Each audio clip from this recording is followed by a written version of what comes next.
Berdasarkan keputusan Kepala Polisi Republik Indonesia /, nomor 1887 /10 Romawi /2019, tipe Kepolisian Resort Kota Palembang resmi ditingkatkan menjadi Kepolisian Resort Kota Besar Palembang. Peresmian status yang dipimpin Kapolda Sumatera Selatan Irjen Pol Firly Bahuri ini ditandai dengan penandatanganan prasasti, diikuti beberapa kegiatan lainnya seperti pemotongan tumpeng usai kegiatan. Kapolda Sumatera Selatan Irjen Pol Firly Bahuri mengatakan, selain menjawab tantangan dan harapan masyarakat, seperti diketahui, Kota Palembang bukan kota seperti beberapa tahun yang lalu.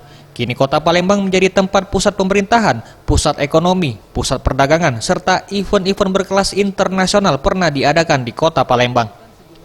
Seiring dengan peningkatan status Polrestabes Palembang, pihaknya pun meresmikan Polres Pali dan Polres Musirawas Utara. Dalam waktu dekat, pihaknya memenuhi sejumlah kebutuhan Polrestabes, baik jumlah personil, armada, serta kebutuhan lainnya agar sesuai persyaratan yang wajib dipenuhi sebagai tipe Polrestabes. Dan ini tentu dibentuk untuk menjawab tantangan dan harapan masyarakat.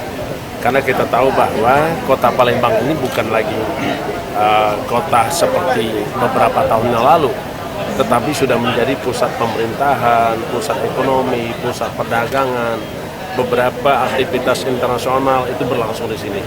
Bahkan besok ada juga kejuaraan bowling internasional. Ke depan ada lagi kejuaraan futsal nasional, internasional. Ya saya kira apa yang dibentuk ini adalah dalam rangka peningkatan pelayanan kepada masyarakat. Tim Liputan Sriwijaya TV.